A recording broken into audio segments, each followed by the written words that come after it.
রাজনৈতিক দলগুলোর সাথে কয়েক দফা আলোচনার পর জুলাই সনদের খসড়া প্রস্তুত করে দলগুলোর কাছে পাঠিয়েছে জাতীয় ঐকমত্য কমিশন। যদিও দফায় দফায় আলোচনার পরও জুলাই সনদের বাস্তবায়ন নিয়ে বড় সংকট দেখা দিয়েছে। বিএনপি বলছে নির্বাচিত সংসদ জুলাই সনদের বাস্তবায়ন করবে, তবে বিপরীতমুখী অবস্থানে রয়েছে জামায়াতে ইসলামী, এনসিপি সহ কয়েকটি রাজনৈতিক দল। তারা গণভোট, গণপরিষদ নির্বাচন কিংবা অধ্যাদেশের মাধ্যমে বাস্তবায়নের পক্ষে অনড় অবস্থানে রয়েছে। অনেকের এই রাজনীতিতে নির্বাচনের ভবিষ্যৎ কি, এই শিরোনামে আজ আমরা আলোচনা করব। দর্শক, আমি ফারনাজ জুই, সবাইকে আমন্ত্রণ জানিয়ে শুরু করছি দেশ টেলিভিশনের নিয়মিত আয়োজন দেশ সাম্প্রতিক। নিবেদন করছে Arail angle, channel and square বার। আজকের আলোচনায় আমার মুখোমুখি হয়েছেন অধ্যাপক ডাক্তার মওদুদ আলমগীর পাভেল, আহ্বায়ক বিএনপি মিডিয়া সেল। স্বাগত জানাচ্ছি আপনাকে। ধন্যবাদ। যেমনটি বলছিলাম যে জুলাই সনদ নিয়ে আমরা দেখেছি রাজনৈতিক দলগুলোর সাথে দফায় দফায় আলোচনা হয়েছে, কিন্তু এখনো বাস্তবায়ন পদ্ধতি নিয়ে কিন্তু বড় সংকট দেখা দিয়েছে। সংকটের সমাধান আসলে কিভাবে হবে? এটাকে সংকট বলে না দেখাটাই ভালো হবে। আমরা যদি একটু প্রেক্ষাপটটা দেখি, স্বাধীনতার পরবর্তী পর্যায়ে সংবিধান নিয়ে, বিশেষ করে সংবিধানের ব্যাপক পরিবর্তনের প্রাসঙ্গিকতা নিয়ে একেবারে প্রথম অনুচ্ছেদ থেকে শুরু করে সমস্ত অনুচ্ছেদগুলোকে চুলচেরা বিশ্লেষণের মধ্য দিয়ে একটা আলোচনায় এই সংবিধানের পরিবর্তনের যে প্রত্যাশা জনগণের ছিল সেটাকে প্রতিনিধিত্ব করবার জন্য রাজনৈতিক দলগুলো কিন্তু দীর্ঘদিন যাবৎ একটা ক্রমাগত তারা বৈঠকে মিলিত হয়েছেন বা বসছেন, এবং তারা ঐকমত্য কমিশনের ঠিক সভাপতিত্বে অনুষ্ঠানগুলো হচ্ছে। আমরা কিন্তু দেখব যে আমাদের রাজনৈতিক ইতিহাসে বা সংস্কৃতির একটা বিরল ঘটনা। সাধারণত আমরা তো দেখি যে প্রতিপক্ষ রাজনীতি কেউ কারোর সাথে বসতেই চায় না।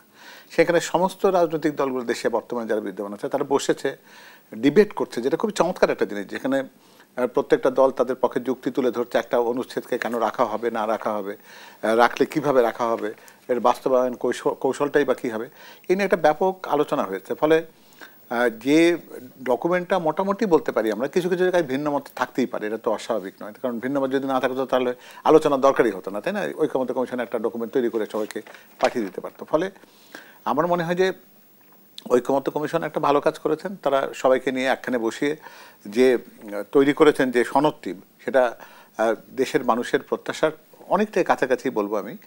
এখন এটার বাস্তবায়ন কৌশল নিয়ে অহেতুক ধূম্রজাল সৃষ্টি করবার কোনো মানে নেই, কারণ যে ঘোষণাপত্রটি বা যে সনদটি আমরা সবাই মিলে গ্রহণ করেছি সেটা বাস্তবায়নের দায়িত্ব তো সবার জন্যই একই রকমভাবে বর্তায়, তাই না? এখানে বিএনপি যে কথাটি বলেছে সে কিন্তু যুক্তিসঙ্গতভাবে বলেছে। তারা বলেছে যে নির্বাচিত সংসদ এটাকে বাস্তবায়ন করবার দায়িত্বটা নেবে, এটা নেওয়ার কথা।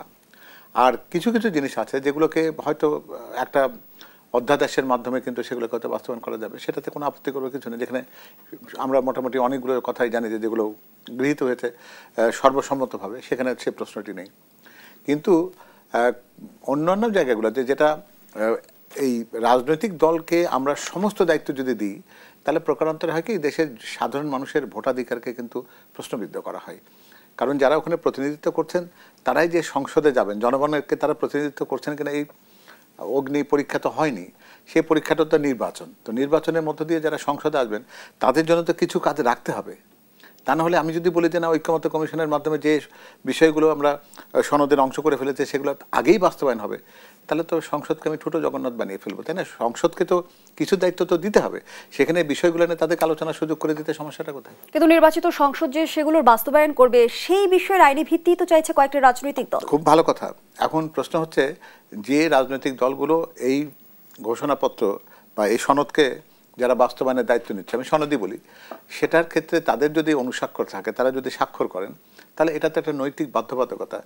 তারাই তো এর ভেতর থেকে কেউ না কেউ তো সংসদে যাবেন।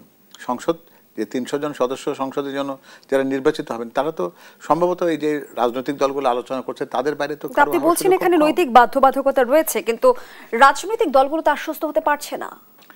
রাজনৈতিক দলগুলোকে আশ্বস্ত তো, এটা যদি রাজনৈতিক দলগুলো এগুলো বলে তাই জনগণ কি বলবে? আপনারা যদি একটা জায়গায় আলোচনা করে একটা সনদকে আপনারা সবাই ঐক্যমত্যের ভিত্তিতে গ্রহণ করলেন, সেটা বাস্তবায়ন করবার জন্য বাধ্যবাধকতা আপনি কী দিয়ে চাপাবেন? আপনি বাধ্যবাধকতা কী দিয়ে করতে চান? এটার বিকল্প প্রস্তাবটা কি যেটা সবার কাছে গ্রহণযোগ্য হতে পারে? কোন প্রস্তাবটি রয়েছে? কেউ কেউ বলছে গণভোট। তো গণভোটটা কিসের উপর হবে? আপনার তো প্রায় 168টা বা এরকম বিভিন্ন রকম সংস্কার প্রস্তাবনা রয়েছে। সবশেষে আমরা 84টি প্রস্তাব দেখতে পেয়েছি। আচ্ছা ঠিক আছে, 84টা আমি যদি ধরে নিই যুক্তির খাতিরে, সেই 84টা প্রস্তাবের পক্ষে বিপক্ষে জনগণ মতামত দেবে। আর মতামত কি সবসময় শুধুমাত্র কি ভোটের একটা সিলের মধ্যে দিয়ে দেওয়া সম্ভব? এই জিনিসগুলোতে আলোচনা, তাই যদি হতো তো এত লম্বা আলোচনার দরকার ছিল না। তো বিষয়গুলো আলোচনার, বুঝবার এবং সেগুলোকে পর্যালোচনা বিশ্লেষণ করে একটা মতামত দেওয়ার জিনিস। এটি হ্যাঁ বা না বলে তো সব প্রশ্নের উত্তর দেওয়া যাবে না। আপনাকে যদি আমি বলি যে আপনি কি চুরি করা ছেড়ে দিয়েছেন, তা উত্তর কি হ্যাঁ বা নাতে আপনি দিতে পারবেন? কিছু কিছু প্রশ্ন আছে যার উত্তর কিন্তু হ্যাঁ বা নাতে হয় না। সেখানে যৌক্তিকভাবে বিষয়টিকে আলোচনা করবার সুযোগ দিতে হবে। কারণ সংসদ সদস্য হিসেবে যারা 300 জন যারা নির্বাচিত হবেন, তারা কি সবাই এখানে আছে? তারা তো নেই। তাহলে জনগণ যাদেরকে নির্বাচিত করে সংসদে আগামী দিনে পাঠাবে, তাদের জন্য দায়িত্বটা কী থাকলো, তাদের জন্য কাজটা কী থাকলো? হ্যাঁ, আপনি বলতে পারেন যে হ্যাঁ আমি এরকম একটা খসড়া কাঠামো তৈরি করেছি, জনগণের প্রত্যাশা এটা, রাজনৈতিক দল হিসেবে প্রত্যেকটা এই সনদে তারা স্বাক্ষর করেছে, এটি তাদের জন্য নৈতিক বাধ্যবাধকতা, আপনারা ওটাকে গ্রহণ করুন। সংসদে যদি স্বতন্ত্র সদস্যরা যদি নির্বাচিত হন বেশিরভাগ সংখ্যায়, তাদের তো কোনো প্রতিনিধিত্ব ওখানে নেই। তারা যদি বলেন যে আমি তো এটাতে স্বাক্ষরদাতা নই, আমি কেন এটাকে বাস্তবায়ন করতে যাব? ফলে এই যুক্তিতর্কটা অহেতুক, অনর্থক, প্রয়োজনহীন। আমরা যদি সত্যকে সত্য বলি, আমরা তো সবাই মিলে মিলিতভাবে স্বৈরাচারের বিরুদ্ধে একটা অনেক বড় একটা যুদ্ধ জয় করেছি। আমরা তো গণতন্ত্রকে প্রতিষ্ঠিত করবার প্রথম সোপানে তো আমরা উপনীত হয়েছি। পরের সোপান হচ্ছে নির্বাচন। সেই নির্বাচন জনগণের আকাঙ্ক্ষাকে প্রতিফলিত করবে।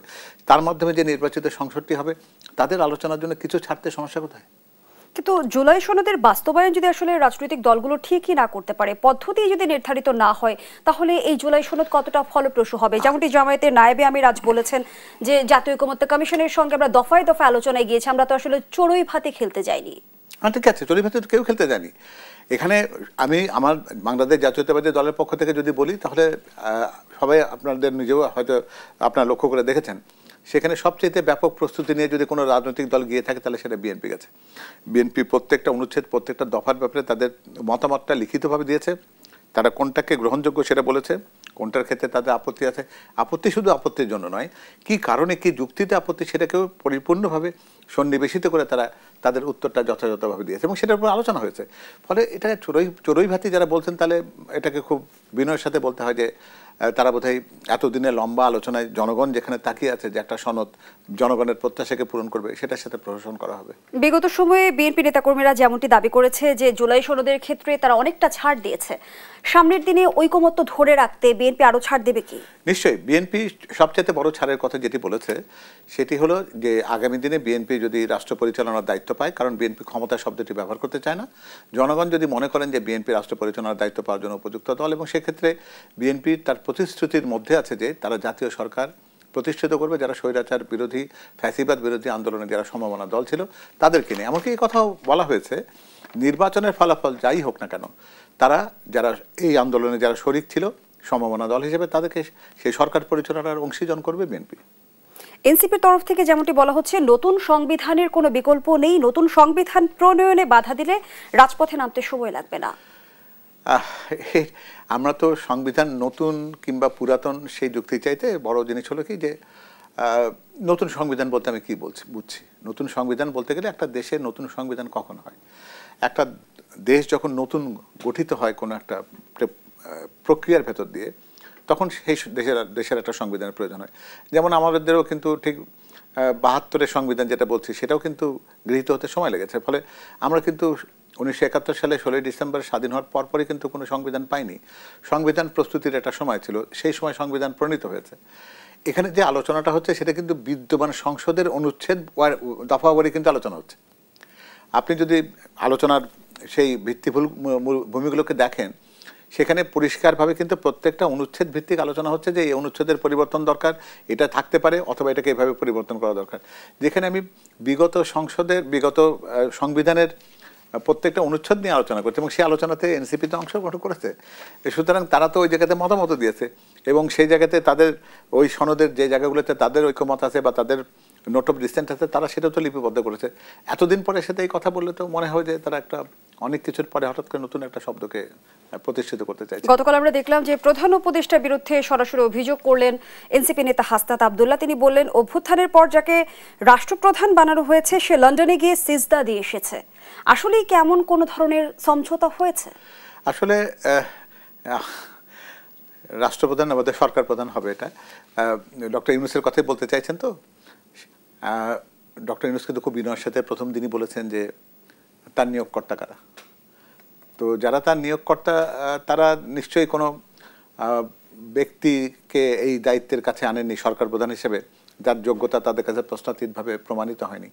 ডক্টর ইউনূস সবার কাছে সম্মানীয় শ্রদ্ধনীয় ব্যক্তি বলে কিন্তু সবার কাছে গ্রহণযোগ্য হয়েছে, এবং সেই সময়কার যাদেরকে তিনি নিয়োগকর্তা বলছেন তারাই যদি আজকে ভিন্ন সুরে কথা বলেন তাহলে কিন্তু আমাদের ঠিক 1 বছর আগের মনে হবে যে আমরা সব কিছুকে কিন্তু আবার নতুন করে কেচে গন্ডুস করতে চাইছি কিনা, যে আমাদের সেই পুরনো দিনের কাজগুলো ভুল হয়েছে। কিন্তু লন্ডন বৈঠকের পরপরই যে অভিযোগটি সামনে এসেছে যে অন্তর্বর্তী সরকার বিএনপির প্রতি ঝুঁকে গেছে, এই অভিযোগকে কিভাবে খণ্ডন করবেন? বিএনপি কেন, অন্তর্বর্তী কেন, অন্যরা যারা বলছে তারা অনেকেই তো এই সরকারের অংশী, তাদের প্রতিনিধিত্ব ওই সরকারের সাথে রয়েছে। কিছুদিন আগে আরও একজনও ছিল যিনি সরে এসেছেন কয়েকদিন আগে। তো ফলে এই প্রশ্নগুলো অবান্তর। বরং এটা কোথায় প্রধান উপদেষ্টা যখন বলেছিলেন যে ডিসেম্বর থেকে জুনের মধ্যে যে কোনো সময় সুবিধাজনক সময় নির্বাচনটি হবে, ফেব্রুয়ারি তো সেই সময় সীমার আগে না বা সেই সময়ের পরে নয়, তার মধ্যেই তো উনি বলেছেন।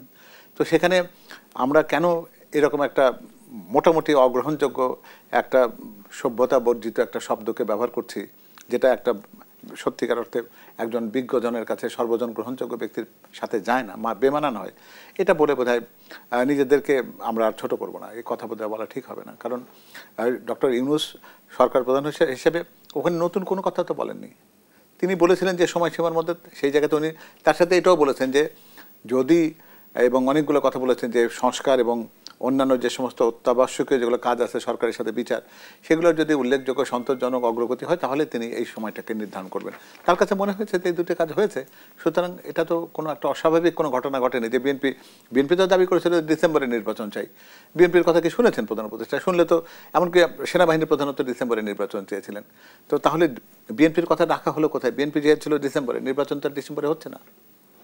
গণঅভ্যুত্থানের পর আমরা দেখেছি যে ভিন্ন প্রেক্ষাপটে অন্তর্বর্তী সরকার দায়িত্ব গ্রহণ করে, কিন্তু আমরা যদি একটু জানতে চাই যে অন্তর্বর্তী সরকারের বৈধতার প্রশ্নের সামনে নির্বাচিত সরকারের কাছে কোনো দায়বদ্ধতা আছে কিনা, প্রশ্নটি রেখে যাচ্ছি, বিরতির পর উত্তরটি নেব। দর্শকদের সাম্প্রতিক রিপোর্টে একটা বিরতি নিচ্ছি, সাথেই থাকুন। আবারও আমন্ত্রণ, আপনারা দেখছেন দেশ টেলিভিশনের নিয়মিত আয়োজন দেশ সাম্প্রতিক, নিবেদন করছে Arail angle channel and square বার। আমরা আবারও ফিরছি আলোচনায়। অধ্যাপক ডক্টর মওদুদ আলমগীর পাভিল, যে আলোচনায় আমরা ছিলাম, অন্তর্বর্তী সরকারের বৈধতার প্রশ্নে নির্বাচিত সরকারের কাছে কোনো দায়বদ্ধতা আছে কি? যে গুঞ্জনটি আমরা রাজনৈতিক অঙ্গনে শুনতে পাই যে অন্তর্বর্তী সরকার সেফ এক্সিটের জন্য বিএনপির দিকে ঝুঁকে পড়েছে, আসলেই কি তাই? এটা সেফ এক্সিটের জন্য বিএনপির প্রয়োজনে, কারণ এই সরকারটি এসে জনগণের আকাঙ্ক্ষার প্রতিরূপ হয়ে, সেখানে শুধু বিএনপি কেন, দেশের সকল রাজনৈতিক দল, শুধুমাত্র ফ্যাসিস্ট দলটি যারা এখান থেকে বিতাড়িত হয়েছে তারা ছাড়া বাকি যে সমস্ত রাজনৈতিক দল দেশে এখনও আছেন, ওই অগাস্টের সময় যারা ছিলেন, তাদের প্রত্যেকেরই সমন্বিত আকাঙ্ক্ষার প্রতিফলনটি হয়েছে এই অন্তর্বর্তীকালীন সরকারের মধ্য দিয়ে। এবং তারা যেদিন শপথ গ্রহণ করেন সবাই তাদেরকে অভিনন্দিত করেছে। দল হিসেবে বিএনপিও তাদেরকে বলেছেন যে এই সরকারের ব্যর্থতা এবং সফলতার সাথে পুরো বাংলাদেশের ব্যর্থতা সফলতা জড়িয়ে আছে। এত বড় একটা কমিটমেন্ট যখন বিএনপির পক্ষ থেকে, বা এত বড় একটা সমর্থনের ঘোষণা যখন দলের পক্ষ থেকে আছে, ফলে বিএনপিকে সেফ এক্সিট দেওয়ার কোনো প্রশ্নই ওঠে না। বরং বলতে হবে যে ওনারা কি কোনো স্বার্থ রক্ষা করার জন্য এসেছেন? তারা একটা দেশের একটা অন্তর্বর্তীকালীন ব্যবস্থাপনার জন্য তারা এসেছিলেন। একটা সুষ্ঠু নির্বাচন দিয়ে যদি তারা দেশের মানুষের কাছে সম্মানের সাথে যদি সেই নির্বাচন পর্বটি শেষ করতে পারেন, তাহলে সেটি হবে তার জন্য চমৎকার একটা বিদায় উৎসব। আমাদের সেফ এক্সিট দেওয়ার দরকার হবে। সম্প্রতিও কিন্তু বিএনপি ভারপ্রাপ্ত চেয়ারম্যান তারেক রহমান বলেছেন যে অদৃশ্য শক্তি এখনো ষড়যন্ত্র করে যাচ্ছে। অদৃশ্য শক্তি আসলে নির্বাচন বিলম্বে ষড়যন্ত্র করছে কি? অদৃশ্য শক্তির ক্ষেত্রে উনি কখনো কখনো বলেন যে তারা কেউ কেউ দৃশ্যমান হচ্ছে আর কি। অদৃশ্য শক্তির তো কয়েকটা জায়গা আছে। আমরা জানি যে পতিত স্বৈরাচার যারা বর্তমানে রাজনীতিতে, তাদের হয়তো প্রকাশ্য সক্রিয়তা আমরা দেখি না, কিন্তু অপ্রকাশ্যে কি তারা নেই? প্রতিটি জায়গাতে আছে, এমনকি মিডিয়াতে রয়েছে, প্রশাসনে রয়েছে, পুলিশে রয়েছে, এমনকি রাজনৈতিক কর্মকাণ্ডে তারা প্রত্যক্ষভাবে না থাকলেও তাদের একটা সমর্থক যারা করেন তারাও রয়েছেন। এবং তারা তো বিভিন্ন সময় তারা ঘোষণা দিয়ে কোনো কোনো সময় তারা নিজেদেরকে আত্মপ্রকাশ যে করেননি তা নয়। তো ফলে এই অংশটুকু তো রয়েছে। ফলে সব মিলে আবার যদি আমরা যারা সত্যিকার অর্থে যারা ওই স্বৈরাচার পতনের সাথে এক সম্ভাবনা যারা ছিলাম, তাদের ভেতর থেকে কারো কারো যদি বিচ্যুতি ঘটে, তারা যদি গণতন্ত্রকে পড়তে যদি ভুল করে ফেলেন, সেক্ষেত্রে হয়তো তারাও দেখা যাবে যে ভুলক্রমে হয়তো তারা ষড়যন্ত্রের অংশ হয়ে যেতে পারেন কখনো কখনো। সে আশঙ্কাটা তো অবশ্যই রয়েছে। গণতন্ত্রের যে কথা রাজনৈতিক দলগুলো বলে, গণতন্ত্রের মূল শক্তিকে ধারণ করে কি? এতদিন পর্যন্ত আসলে গণতন্ত্র সম্পর্কে আমরা একটা ভুল ব্যাখ্যা পেয়েছিলাম। কারণ আমাদেরকে বলা হতো না যে আগে আগে উন্নয়ন পরে গণতন্ত্র বা পরে নির্বাচন, এগুলো সেটা দিয়ে পৃথিবীর অনেক জায়গায় কিন্তু এরকম মডেল দেখানোর চেষ্টা করা হয়েছে। তারা বোঝাবার চেষ্টা করেছেন যে কিছু কিছু জায়গাতে একটা সরকারের খুব বেশি দীর্ঘস্থায়িত্বের প্রয়োজন হয়, তারা ক্রমাগতভাবে একটা টেকসই উন্নয়ন করতে চান। এই ধারণাটি পৃথিবীর কোথাও সফল হয়নি। অনেকেই হয়তো তাদের ক্ষমতার লম্বা করতে পেরেছেন, কিন্তু শেষকালে এই ক্ষমতাটা অসীম বা চিরন্তন শাশ্বত হয়েছে এমন নয়। তাদেরকে এক পর্যায়ে গিয়ে কিন্তু তাদেরকে কিন্তু ক্ষমতাকে ছাড়তে হয়েছে। ফলে এদের কারো কিন্তু প্রত্যাবর্তন আর সম্ভব যেমন হয়নি, বা তেমনি করে তাদের বিদায় কিন্তু সম্মানজনক কখনো ছিল না। এটা সকল ক্ষেত্রে আমরা দেখেছি। ফলে গণতন্ত্রের এই যে আমরা বিগত প্রায় ১.৫ যুগের যে অভিজ্ঞতাটা, সেই অভিজ্ঞতাটা বিএনপি কিন্তু দল হিসেবে নিতে চায়। কারণ বিএনপি জানে যে তার রাজনীতি খণ্ডকালীন নয়। তারা দেশের মানুষের কাছে তাদের একটা প্রত্যয় রয়েছে, তাদের প্রত্যাশা রয়েছে, এবং দেশের মানুষের কাছে তাদের একটা অঙ্গীকার রয়েছে। সেই অঙ্গীকারটা হচ্ছে দেশের মালিকানা দেশের মানুষকে ফেরত দেওয়া, তাদের অধিকারকে প্রতিষ্ঠিত করা, গণতন্ত্র, স্বাধীনতা এবং সার্বভৌমত্বকে সুরক্ষিত করা। এই কয়টা কাজের ক্ষেত্রে বিএনপি যখন দেশের মানুষের কাছে, জাতির কাছে যখন প্রতিজ্ঞাবদ্ধ, তখন এখানে গণতন্ত্র চর্চা করার বিকল্প তো নেই। কারণ আমরা দেখেছি যে গণতন্ত্রকে যারা দূষিত করার চেষ্টা করেছে, গণতন্ত্রকে তারা অন্য খাতে প্রবাহিত করে মানুষকে গণতন্ত্রের ভুল ব্যাখ্যা দিয়েছেন, তাদের বিদায় কিন্তু সম্মানজনক হয়নি। ফলে বিএনপি জেনে শুনে সেই পতিত সরকারের অনুকরণ করে বা তাদের সেই কর্মকাণ্ডকে তারা নিজেদের মধ্যে পুনরাবৃত্তি করে কেন জনরোষের সম্মুখীন হবে? দলের ক্ষেত্রে বিএনপির আসলে গণতন্ত্রের চর্চা করার সুযোগ কতটা রয়েছে? রাজনৈতিক বিশ্লেষকরা বরাবরই বলে থাকে যে আমাদের রাজনৈতিক দলগুলো নিজেদের সুবিধা মতো গণতন্ত্রকে সংজ্ঞায়িত করে, গণতন্ত্র এখনো প্রাতিষ্ঠানিক রূপ লাভ করেনি বা আমরা বহু দূরে অবস্থান করছি। হ্যাঁ, এটা ঠিক। গণতন্ত্র নিজের যে শতভাগ বিশুদ্ধ কোনো প্রক্রিয়া বা পদ্ধতি, সেটাও হয়তো বলা যাবে না। কারণ আমরা জনপ্রতিনিধিত্ব নির্বাচন করি, তাই না? প্রত্যেকটা সিদ্ধান্ত গ্রহণের ক্ষেত্রে দেশের ২০ কোটি মানুষকে তো আমরা অংশগ্রহণ করবার সুযোগ দিতে পারি না। জনগণ তাদের প্রতিনিধি নির্বাচন করেন এবং সেই প্রতিনিধির কাছ থেকে প্রত্যাশা করেন যে উনি জনগণের প্রত্যাশার প্রতিধ্বনিত করবেন। এবং গণতন্ত্রের যতই বলি না কেন, এর মধ্যে তো কিছু ত্রুটি তো রয়েছে। কারণ আপনি যদি ৫১ হন তাহলে আপনি জয়ী, আপনি ৪৯ হলে আপনি পরাজিত। তো ৪৯ জন লোক আপনার পক্ষে থাকার পরেও গণতন্ত্রকে যদি আমি সম্মান দেখাতে চাই, তাহলে সেই ৪৯ জন লোকের মতামত প্রতিফলিত গণতন্ত্রে হয় না। ৫১ জন যা চান সেটাই গণতন্ত্র। কিন্তু তারপরেও যে কথাটি থাকে সেটা হচ্ছে যে এ পর্যন্ত যতগুলো পদ্ধতি আমরা দেখেছি, তার মধ্যে গণতন্ত্রটাই তুলনামূলকভাবে অন্যান্য যে কোনো সরকার পরিচালনার পদ্ধতির মধ্যে শ্রেষ্ঠতম। তো ফলে বিএনপি গণতন্ত্রের চর্চা করে, তার সবচেয়ে বড় প্রমাণের কথা আমি এটা বলবো যে বিএনপি কিন্তু এখন সাংগঠনিক কর্মকাণ্ডের সাথে জড়িত রয়েছে। আপনি লক্ষ্য করবেন যে প্রতিদিনই কিন্তু বিএনপির কোনো না কোনো জায়গাতে জেলা সম্মেলন হচ্ছে, এবং জেলা সম্মেলনে কিন্তু কাউন্সিলররা কিন্তু তারা নির্বাচিত প্রতিনিধিদেরকে ভোটের মাধ্যমে কিন্তু নির্বাচিত করেন। ফলে আমরা জাতীয় নির্বাচনের আগে কিন্তু তৃণমূল পর্যায়ে নির্বাচনের মধ্যে দিয়ে যখন আমরা জেলা নেতৃত্বকে যখন তৈরি করছি, তখন বিএনপিকে গণতন্ত্রের ক্ষেত্রে তার আনুগত্য কতটুকু রয়েছে সেটার প্রমাণ বোধহয় আর অন্যরকমভাবে আর ভিন্নভাবে দেওয়ার দরকার হয় না। কিন্তু বর্তমান সময়ে যে মূল জটিলতা আমরা দেখছি, জামায়াতে ইসলামী যেমনটি দাবি করছে আমাদের যে বিদ্যমান নির্বাচনী ব্যবস্থার ফার্স্ট পাস দ্য পোস্ট, সেটিতে আসলে জনগণের মতের প্রতিফলন হয় না। কিছুক্ষণ আগে আপনিও বলছিলেন যে ৪৯% মানুষের মতামতের প্রতিফলন হয় না যদি ৫১% বিজয়ী হয়ে যায়। সেই জায়গা থেকে যেমনটি জামায়াতে ইসলামী বলছে, পিআর ছাড়া কখনোই স্বচ্ছ নির্বাচন সম্ভব না। কালো টাকার পেশি শক্তি যাদের ভরসা, তারাই পিআর পদ্ধতি চায় না। এটা পিআর পদ্ধতি নিজে যদি আমি তর্কের খাতিরে যদি বলি যে আমরা কি পিআর শব্দটির সাথে কয়েক মাস আগে পরিচিত ছিলাম? মোটেও না। পিআর পদ্ধতিকে হঠাৎ করে কেন আমরা প্রশ্নের মধ্যে আনলাম? কোনো দল তো কখনো তাদের নির্বাচনী ইশতেহার বলুন, তাদের গঠনতন্ত্র বলুন, সেই জায়গায় কি তারা কেউ লিখেছেন যে আমরা নির্বাচনে পিআর পদ্ধতির বিকল্প অন্য কোনো পদ্ধতিতে নির্বাচনে যাব না? তাও তো বলেননি। এমনকি বিদ্যমান যে পদ্ধতি রয়েছে সেই পদ্ধতি মেনেই কিন্তু প্রত্যেকটা দল কিন্তু নিবন্ধনের জন্য আবেদন করেছেন। যাদের নিবন্ধন ছিল আগে, তারাও কিন্তু জানতেন যে নির্বাচনের ক্ষেত্রে এটি প্রচলিত পদ্ধতি, অর্থাৎ জনগণের প্রত্যক্ষ ভোটে নির্বাচিত ব্যক্তিরাই নির্বাচিত প্রতিনিধি হিসেবে বিবেচিত হবেন। সেখানে তারা তো কখনো পিআরের কথা বলেননি। তাহলে পিআরের কথাটা কেন আসছে? পিআরের কথাটা আসছে এই জন্য যে এখানে একটা ধোঁয়াশা তৈরি করার প্রয়োজন আছে। তারা মনে করছেন যে সময় পেলে হয়তো তারা ফলাফল আরও ভালো করতে পারবেন। এটা পরীক্ষা পেছানোর আন্দোলনের মতন আর কি। অনেক ছাত্র মনে করেন যে পরীক্ষা পিছিয়ে গেলে হয়তো ভালো ফলাফল করার সুযোগ থাকবে, কিন্তু পরীক্ষাটা সময় মতো হওয়াটাই কিন্তু প্রকৃত নিয়ম। পরীক্ষা পিছিয়ে দেওয়াটা কিন্তু কোনো পদ্ধতি নয়। আর পিআর পদ্ধতির কথা বলছি, পিআর পদ্ধতিতে সংখ্যার আপনি জনগণের যে ভোট, প্রাপ্ত ভোটের আপনি সংখ্যানুপাত করতে চাইছেন, তো সেটা যদি আমি করতে চাই তাহলে এর মধ্যে অসংখ্য ত্রুটি রয়েছে। আপনাকে তো প্রথম ৩০০ জন প্রার্থীর নামের তালিকা দিতে হবে। তো আপনার যদি প্রথম ৩০ জনের তালিকার মধ্যে, ৩০০ জনের তালিকার মধ্যে এমন একজন প্রার্থী রয়েছেন যার প্রথম দুইজনই হচ্ছেন পঞ্চগড় কিংবা ঠাকুরগাঁ থেকে। আবার পিআর পদ্ধতিতে নির্বাচনে দেখা গেল যে আপনাকে সবচেয়ে বেশি ভোট দিয়েছে কক্সবাজার আর চিটাগংয়ের লোক, কিন্তু কক্সবাজার এবং চিটাগংয়ের লোকের ভোট দিয়ে আপনি তাহলে ঠাকুরগাঁ আর পঞ্চগড়ের লোককে নির্বাচিত করবেন? তাহলে জনগণ যাকে প্রতিনিধিত্ব হিসেবে যাকে মনে করছে তার প্রতিফলন তো সেখানে হলো না। সেটা যেরকম একটা ত্রুটি। আর পিআর পদ্ধতিতে আমাদের দেশের যে ভোটের যে ট্রেন্ড আমরা দেখেছি ঐতিহাসিকভাবে যা হয়, পিআর পদ্ধতিতে যদি আপনি অসংখ্য দলকে তার সংখ্যানুপাতের আসন যদি দেন, তাহলে কোনো একটা দলের কাছে কিন্তু সংখ্যাগরিষ্ঠতা থাকবে না। ফলে যে সমস্ত দেশ এই পিআর পদ্ধতিকে প্রয়োগ করে তারা সরকার বা রাষ্ট্র পরিচালনার চেষ্টা করছে, তাদের কিন্তু দেখছি আমরা যে যখনই একটা দলের তাদের সংখ্যাগরিষ্ঠতা এককভাবে থাকে না, তখন তারা কোয়ালিশনে যান। কোয়ালিশনে গেলে কোয়ালিশনের যে ছোট দল, তখন তার চাহিদা প্রত্যাশা কিন্তু বেড়ে যায় এবং সেখানে সে অনেক বড় কিছু একটা দাবি করতে পারে যে আমি কোয়ালিশনে তোমাকে সমর্থন করবো যদি আমাকে এটা দেওয়া হয়। এটা হর্স ট্রেডিংয়ের মতন। ফলে তার প্রত্যাশা পূরণ না হলে তিনি যে মুহূর্তে সমর্থনটা প্রত্যাহার করবেন, সরকারটা পড়ে যাবে।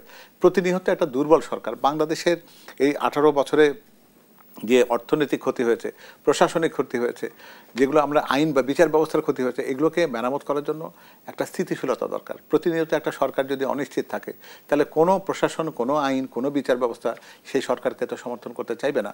আমাদের অর্থনীতির এখন একটা বিরাট বড় ভঙ্গুর অবস্থা। আমাদের রাষ্ট্রের বেকারত্ব বাড়ছে, দারিদ্র্য সীমার নিচে মানুষ চলে যাচ্ছে ক্রমাগতভাবে। ফলে এইগুলো বিষয়গুলোকে অ্যাড্রেস করা দরকার রয়েছে। ফলে কথার জন্য কথা শুধু পিআর পদ্ধতির কথা আমরা বলবো, এটা আমার মনে হয়। কিন্তু যেমনটা আজ আমরা দেখলাম যে এই দাবিতে বিএনপি ছাড়া সব রাজনৈতিক দলকে এক মঞ্চে আসার ইঙ্গিত দেন জামায়াতের নায়েবে আমির। সব রাজনৈতিক দল যদি এক মঞ্চে আসে, তাহলে বিএনপির জন্য কতটা চ্যালেঞ্জ তৈরি হবে? এখানে চ্যালেঞ্জের প্রশ্ন নয়, প্রশ্নটি হচ্ছে যে পৃথিবীর অন্যান্য জায়গাতে যে এক্সাম্পলটা আছে, আমরা সেই এক্সাম্পলের বাইরে যাবো কিনা।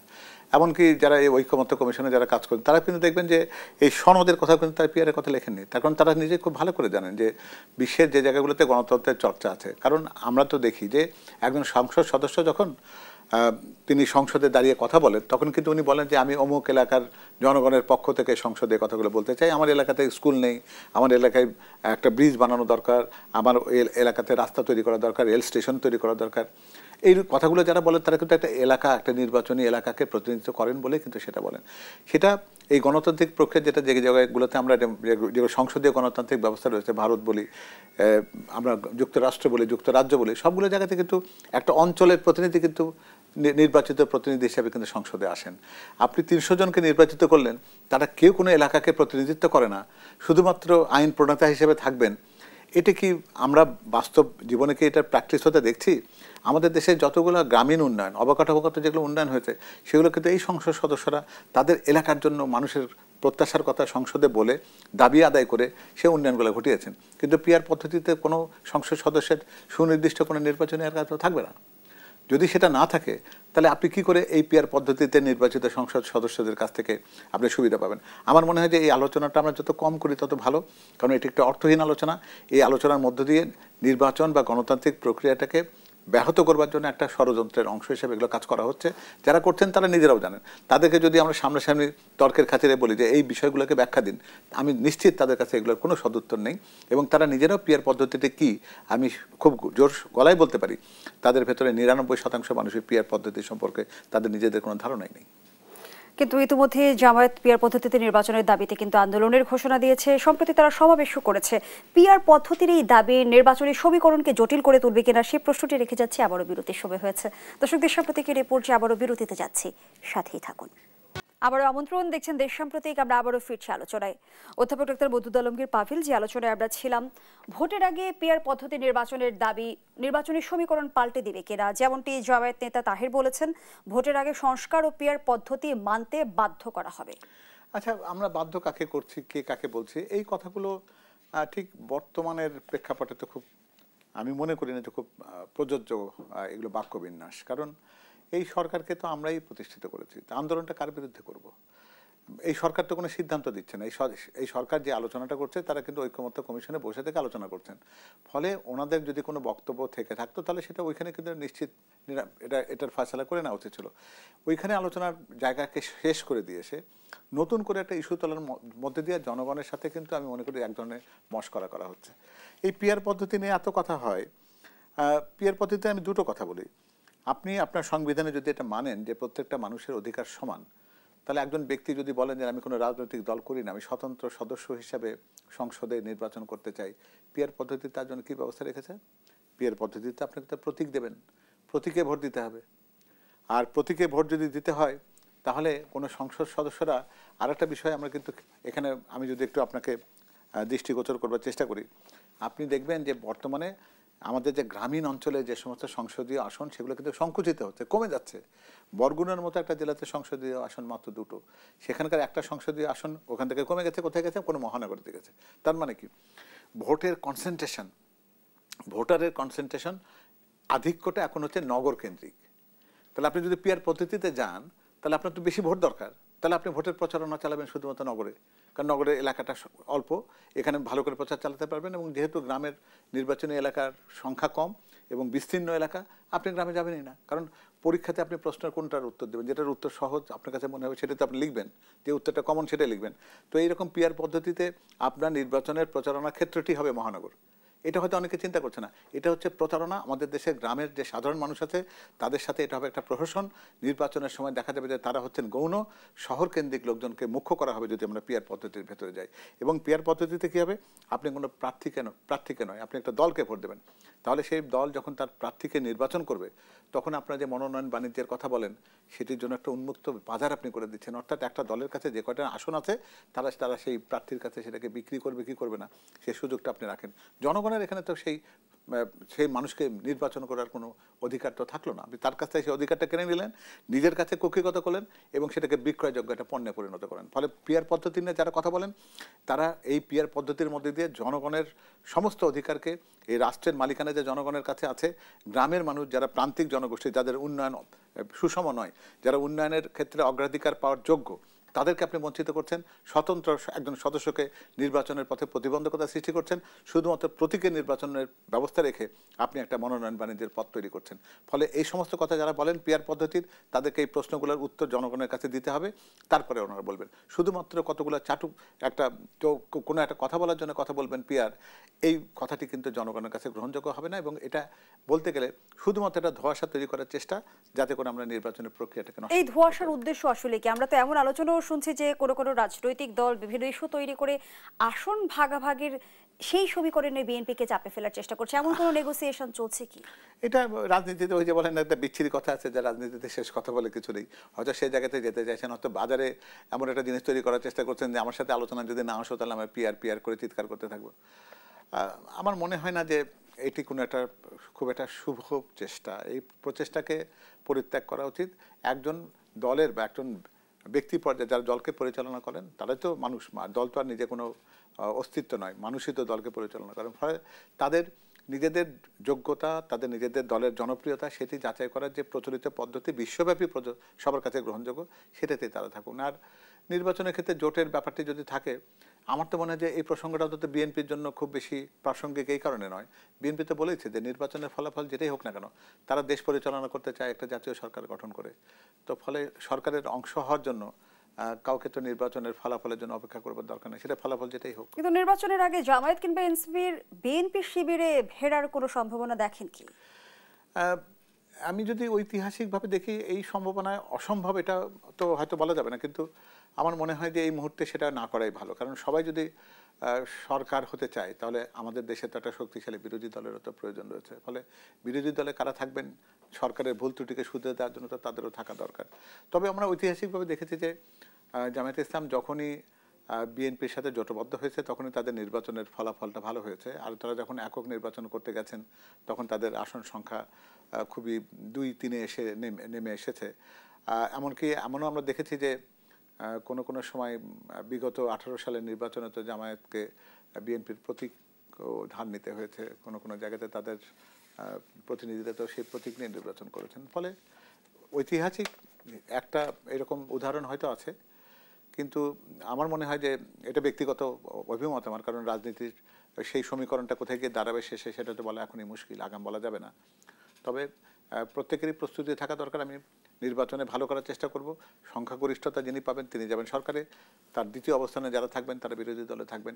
এই সাধারণ সমীকরণটাকে মেনে নিয়ে নির্বাচনের প্রস্তুতিটা নেয় বোধহয় ঠিক হবে। জোটের সমীকরণের হিসেব নিকেশ যদি পাল্টে যায়, সম্প্রতি উপদেষ্টা আসিফ মাহমুদ যেমনটি অভিযোগ করেছে, একটি মহল জাতীয় পার্টিকে নির্বাচনে আনার তোড়জোড় করছে, এই দলকে প্রধান বিরোধী দল হিসেবে সামনে আনতে চায় তারা। তাহলে কি জাতীয় পার্টির জন্য পথ উন্মুক্ত হবে কিনা? সেই সঙ্গে বিগত সময় আমরা জাতীয় পার্টি শুনলেই যে নামটি প্রথমে আসে সেটা হচ্ছে গৃহপালিত বিরোধী দল। সংসদে আবারও আমরা একটা গৃহপালিত বিরোধী দল দেখব কিনা? আমার মনে হয় কিন্তু এটি হচ্ছে হংসকাণ্ডের মতন এটি একটা নতুন একটা শব্দ আর কি, জাতীয় পার্টিকে আনা। আমরা যেরকম মানে নীলা মার্কেট, আমরা যেরকম ওয়েস্ট ইন্ডিয়ান হাঁসের মাংস এরকম যেমন শুনছিলাম, যেটা জনগণের কাছে এই শব্দগুলো অপরিচিত এবং এই শব্দগুলোকে তারা মনে করতে চান না। আমার মনে হয় জাতীয় পার্টির শব্দটিও বোধহয় জনগণের কাছে একটা স্মৃতির শব্দে পরিণত হতে যাচ্ছে বা হয়েছে।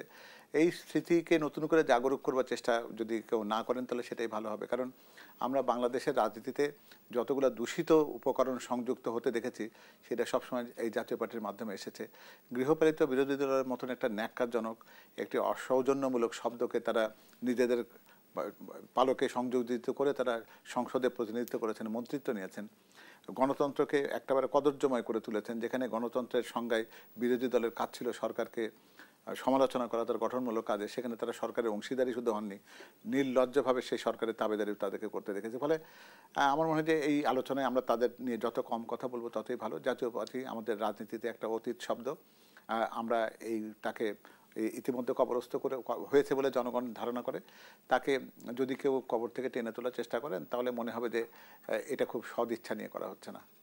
বিশ্লেষকরা বলছেন যে নির্বাচনের আগে পতিত স্বৈরাচার অন্য রাজনৈতিক দলের উপর ভর করে সক্রিয় হবার চেষ্টা করতে পারে, কিন্তু কোনো কোনো রাজনৈতিক দলের উপর নিশ্চয়ই ভর করতে হবে। রাজনৈতিক দলগুলো আসলে ব্যাপারে কতটা সচেতন? সরকার রাজনৈতিক দলের উপর ভর করবে এটা বর্তমান প্রেক্ষাপটের জন্য খুব বেশি প্রযোজ্য শব্দ নয়। কারণ এই সরকারের কাছে আমরা খুব একটা চমৎকার একটা পতিত স্বৈরাচারের কথা বলছি না, পতিত স্বৈরাচারের ভর করবার চেষ্টা তো তাদের ক্ষেত্রে থাকতে পারে এবং এই পিআর পদ্ধতি কিন্তু সেটার একটা সহায়ক শক্তি হতে পারে। আপনি কথাটা বলে বলতে ভালোই করেছেন, কারণ আমি এই পতিত স্বৈরাচারকে এই আলোচনায় আনতে চাইনি পিআর পদ্ধতির, কিন্তু এই পিআর পদ্ধতিতে যদি পতিত স্বৈরাচার নিবন্ধিত কোনো একটা রাজনৈতিক দলের কোনো একটার উপরে ভর করে যদি বলে যে এটিই আমার প্রতীক, আর তাদের যে জনসমর্থনটি রয়েছে তারা যদি সেই প্রতীককে যদি নির্বাচিত করে একটা সংখ্যা দিয়ে আর কি, একটা প্রপোর্শনেট হিসাবে, আপনি জানেন যে তারা সংখ্যানুপাতে একটা জায়গাতে যেতেই পারবে, তাহলে প্রকারান্তরে যারা স্বৈরাচারকে পুনর্বাসিত করতে চান তারা কিন্তু এই পিআর পদ্ধতির মধ্যে দিয়ে তাদের করার চেষ্টা করছেন। ফলে আপনি যে অভিযোগটা করছেন যে কোনো একটা রাজনৈতিক দলের উপরে ভর করে পতিত স্বৈরাচার আবার নতুন করে তার আত্মপ্রকাশ করতে পারে, সেই শক্তিতেই কিন্তু তারা নিশ্চয়ই তারা পিআর এর কথা যারা বলছেন তারা কিন্তু প্রকারান্তরে তাদেরকে কিন্তু পুনর্বাসিত করতে পারেন। এই সুযোগটি রয়েছে। ধন্যবাদ জানাচ্ছি অধ্যাপক ডাক্তার মওদুদ আলমগীর পাভেল। আমরা আমাদের আয়োজনের একেবারেই শেষ প্রান্তে শেষ করছি দেশ সাম্প্রতিকের আজকের আয়োজন। ধন্যবাদ এতক্ষণ আমাদের সাথে থাকার জন্য।